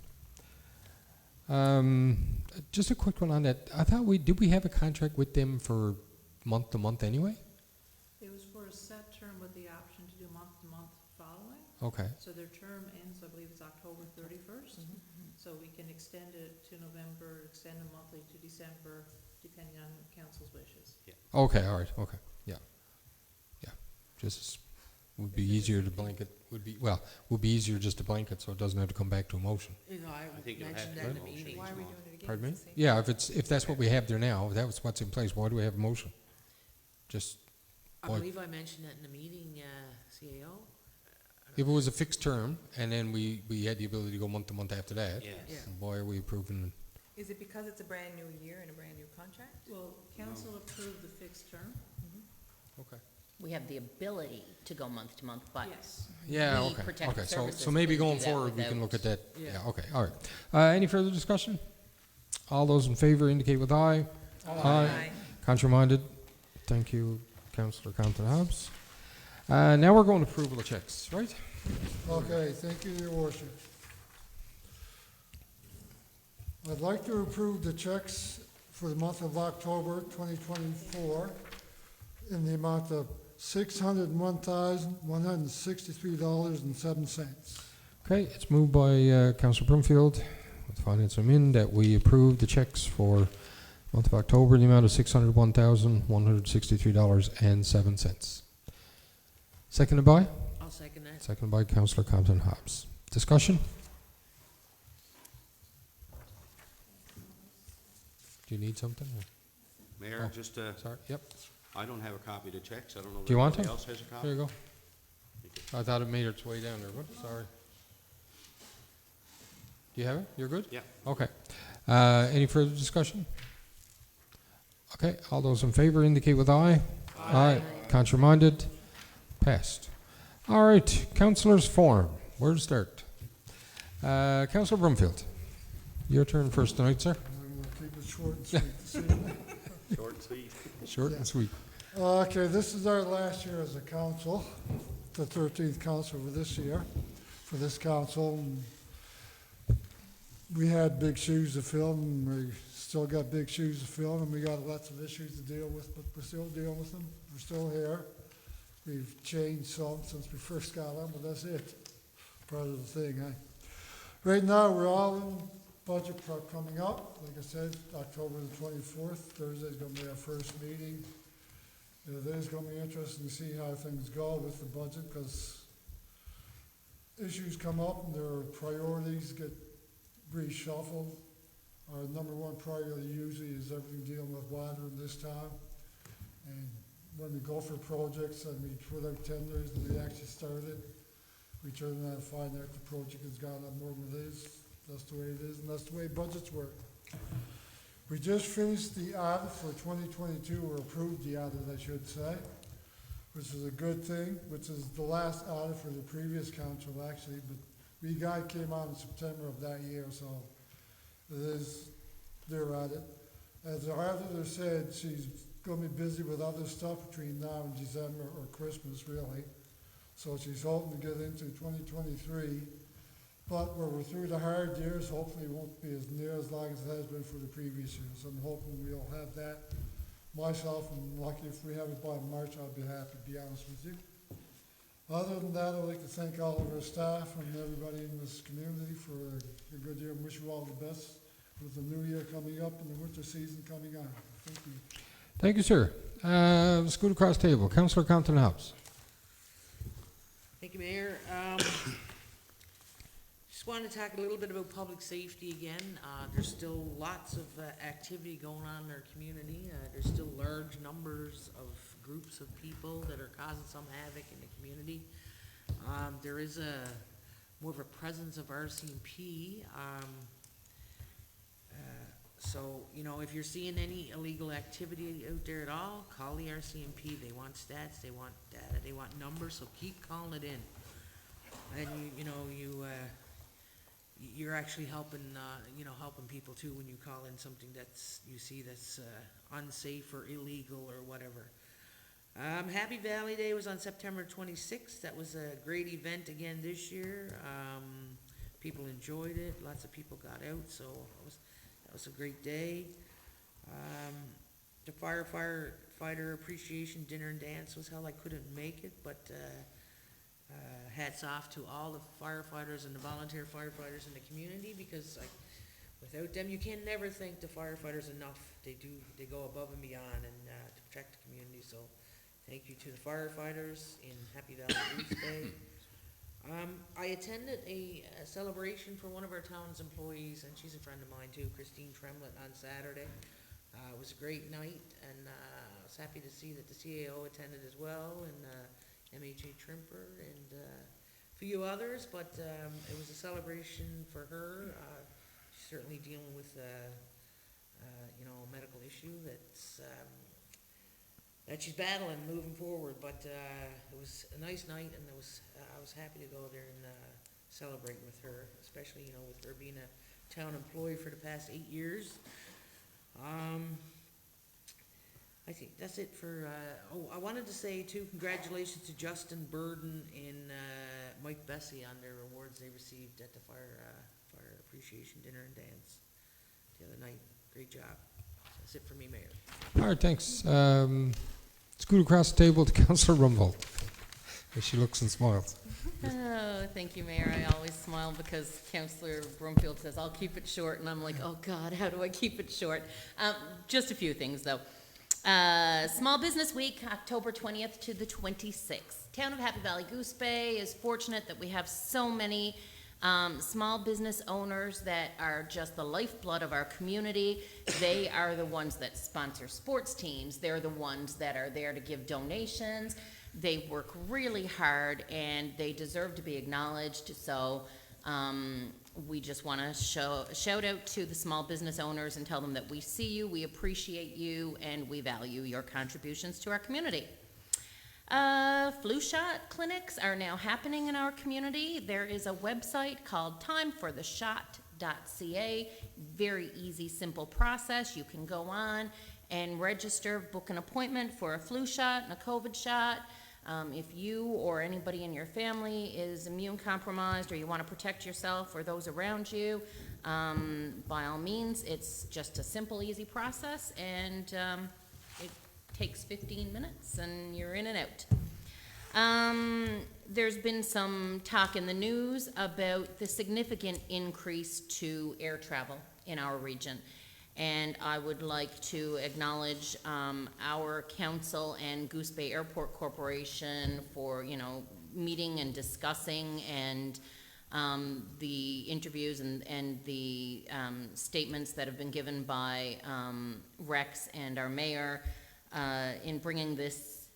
It's not an unknown issue. Everybody in the community knows it, but we want it to be a provincial or national issue. We need everybody to be aware that air travel is not always about luxury. It's frequently about medical appointments and necessity, and it needs to be accessible to all Canadians. So I'm very proud that we're working towards presenting our community's stance on that. The firefighters dinner, just to go one more acknowledgement that Councillor Compton Hobbs mentioned Justin and Mike, but I'd also like to acknowledge that there was a really special award this year for 60 years of service to Buzz Tevenay. To fathom that somebody has been a town volunteer firefighter for 60 years. I'm not 60. And it's amazing. And not just a volunteer, but an active volunteer. My son is a firefighter. He joined the volunteer fire department a little over 4 years ago. And he said on one of his first calls that he was asked to coil up some hoses, and before he could get there, Buzz had already started. So congratulations to Buzz Tevenay. Your milestone is incredible to all of us. Town events, I think it was mentioned in the CSR report, we encourage residents as well to contact the town through our website, our Facebook page, through our community development manager, to list your event. So we have a great big sign out in front of the arena. We have a website, we have a Facebook page. If you have events, we would be happy to promote them for you. The couple that I can think that are coming up in the very near future, we will have the Pumpkin Walk on November the 1st at Kinsman Park.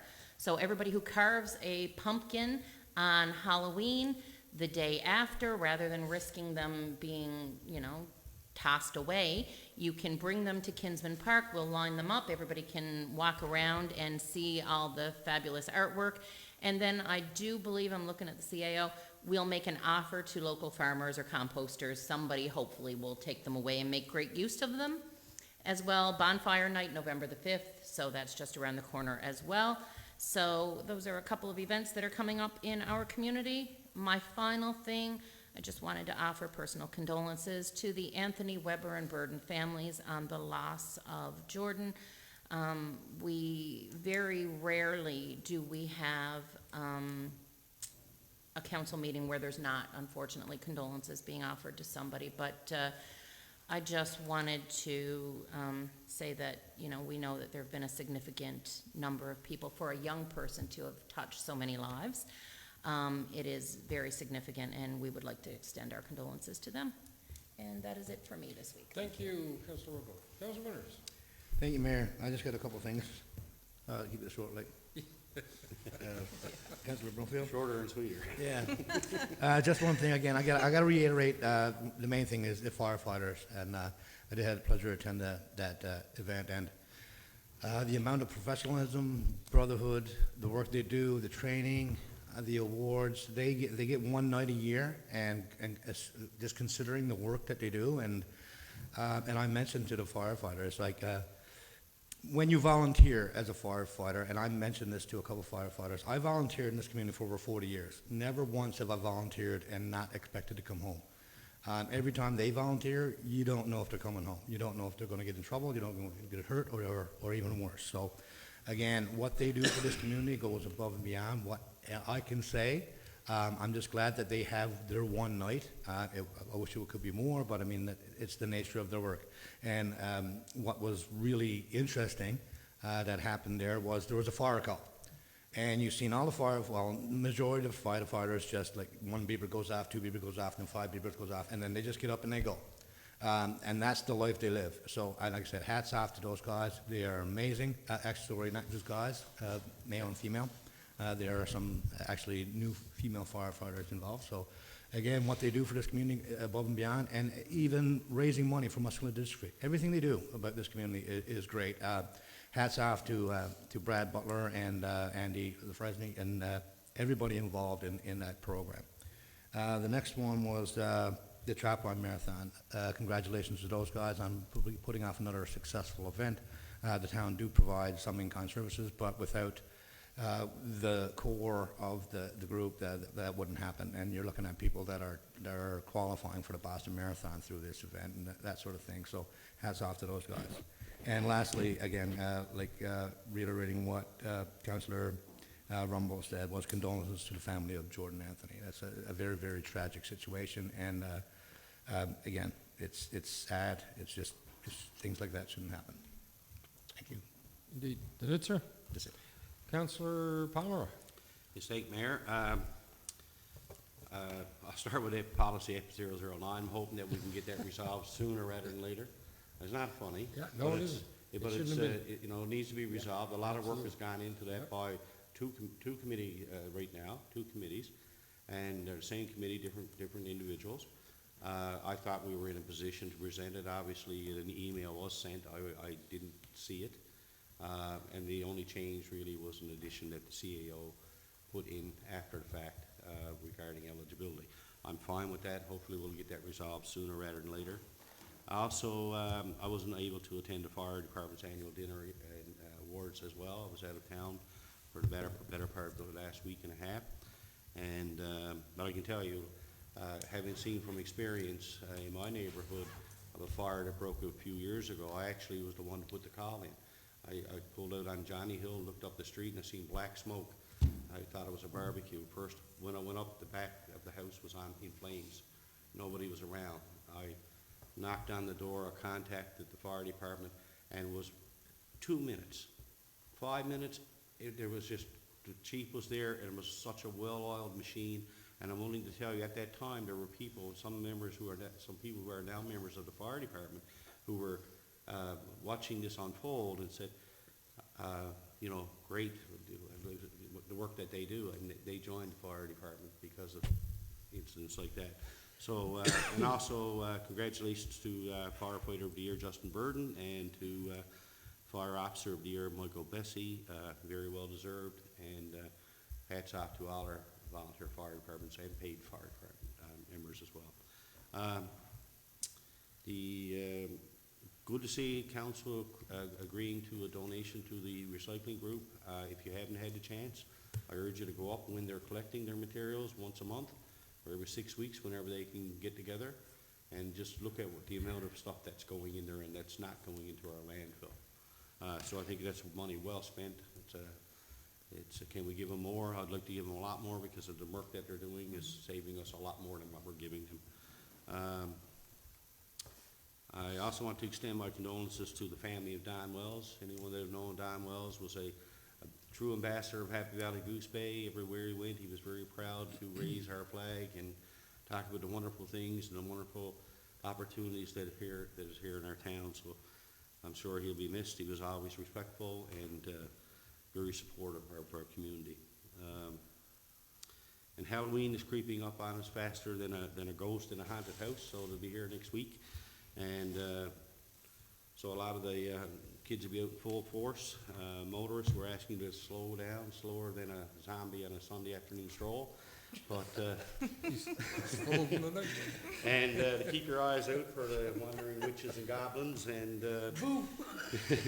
and make sure that your costumes are safe and that a bit of reflective tape can go a long way and save lives. And keep an eye on your little monsters when they're going trick or treating. So, with that, I'll leave it there, Your Worship. Thank you, sir. Deputy Mayor. Oh, thank you. Zombie on a Sunday afternoon. Congratulations to the MMC female soccer team. They came home with a silver medal, so very hats off to them for the hard work they put in and the amount of fundraising that goes to our one high school when they get to the varsity level and travel. And it's not just one team, it's every month some of these kids are going. They have to fundraise so often and so much to raise a lot of money. So they came back with a silver medal, and best of luck to the male team that leave for this weekend to play, I believe, in Stephenville again. Segue into a lot of money for travel. Thank you for mentioning that as well, and thank you, Mayor Andrews, to you for your presentation. Truly, what you presented yourself and Rex Gaddy from GBAC presenting to Tran to air travel in the north. It is ridiculous and absurd what we pay here. And we all know it, like Councilor Rumbold has said, and we're preaching to the converted here, but we need to make it known to everybody what we pay, and the percentage that it has gone up, just that in itself, but what we pay for just accessibility, and it should be equal in to all Labradorians. So here's hoping something comes from that, and we can keep the drum beating on that one. Hats off to the organizers of the Trapline Marathon. That was a seamless event. It's amazing how many people it draws and the athleticism of those that do participate in it. I was just on the finish line and seen you come across a couple times, so maybe one year, but truly the amount of people, I think this year was the most they've had. Although it wasn't a sunny day, it was quite cold and rainy. People came across with smiles and accomplishments that truly have to be admired. So it was a very fun day to watch that come across. Wishing everyone a happy Halloween, especially the kiddos. So like Councilor Pomeroy had pointed out, keep an eye out for the kiddos as they come across, drive safe. And events that are coming up in the community, one in particular I want to mention that's a CNA on Saturday is the Labrador Traditions Christmas Craft Fair. I'll be making my way across there. So that's happening this Saturday. And unfortunately, sending my sincere condolences to Shelley Anthony and her family, and as well to Roxanne and the Wells family, of course. That's it. Thank you. Just a few things. One of the things that we, tonight we approved or changed winter carnival policy. And I think the intent is that we'll be going out to the public soon to look for interest in terms of organizing committee and things like that. So have a look out for that, and let's get the winter carnival back to where it used to be many years ago. Small Business Week, I hosted a coffee with the mayor. Councillor Brumfield attended as well. Here we had representatives from some government agencies, some developers in town, a small business person who was here as well. Some really great conversation, some of the hurdles that community from an employment perspective has, and some ideas in terms of how to deal with that, i.e. housing, just being new to the community, and starting to get serious about housing and what we could do, or some potential ideas. And I think that discussion will continue in the next little bit with council as a result of that. But some really, like I say, I don't think we could have captured that type of information with just general chat. So it was great. We again was noted. We had the Happy Valley Days, and we hosted the Premier and the CEO of Newfoundland Labrador Hydro, and folks from that organization. Unfortunately, a couple of reps from Live City couldn't come, but it was a thank you to our community for what we did during the summer in terms of the evacuation. So that was a nice event. It was well planned, and it was a great day. The airfare thing, I won't go into too much more. I've done numerous interviews over the last few days. And one of the analogies I use, airfares increased 9% on the national average over the last, since 2019. But unfortunately for Happy Valley Goose Bay, it's 33%. And even worse for Labrador City and Wabush, it's almost 47%. That's outstanding, astounding figures in terms of increases. Inflation isn't near that. Do we suffer from no competition? Absolutely. Do we suffer from, a monopoly in terms of air operations, airfare operations, airline operations in the province? Even though there are two technical airlines, we suffer because there's only one operator. We do have Air Canada still there, but, it's not, there is no competition. And then if you couple on top of, a lot of the fly-in, fly-out worker situation, the past with Muskrat Falls and things, are we paying a price for that as well? But one of the things I tried to bring across there, it's not only that, but anyone who travels, no matter where you are now, St. John's, or you're coming through Halifax to Happy Valley Goose Bay, you hear the dreaded ding of your cell phone, and you get that message that, sorry, your flight is canceled. And, enjoy Halifax for another day. Well, that's fine, but that enjoyment means probably $400 or $500 in a hotel or transportation or meals for your family. So it's not only do we get dinged with the high cost of air travel, we're getting dinged with the unreliability of service. And, there was some discussion about what things could we do. We look at our neighbors to the west. With the Quebec government, they subsidize air travel from one particular flight from Labrador City into Quebec. So, is there what kind of economic benefit could there be if you could take your family to St. John's or other parts of Newfoundland for a weekend? And I've used this. I'm heading to Costa Rica next Tuesday, and it's cheaper for me to fly to Costa Rica from Happy Valley Goose Bay than it is to fly to St. John's. And that's just absolutely ridiculous. So we'll continue to have those discussions. Hopefully it's not falling on deaf ears. But, with the Airport Corporation, we'll work together, and with other entities like the Chamber and things that, we'll do what we can to keep that drum beating. But, it's something that really, really needs to be looked at or addressed. I won't go into the firefighters' dinner. It was a pleasure to attend. It was a great evening. Chief Butler is doing an amazing job for us and for the department, and we're very thankful that I think all of the firefighters, the ladies and gentlemen that are in that volunteer capacity, are doing incredible. And it was like Councillor Winters had mentioned, when the bells went off, when the pagers went off, it was like, oh no, because it was a bit ironic. We had said at the beginning, because normally they haven't, I don't know if, it just happens by coincidence, but every sort of event that they have, that happens. And it was just selfless. They just walked out of the room and went on. And fortunately, it wasn't a serious incident. We are going into budget consultations. When is the public opportunity for the deadline for budget? Deadline is today.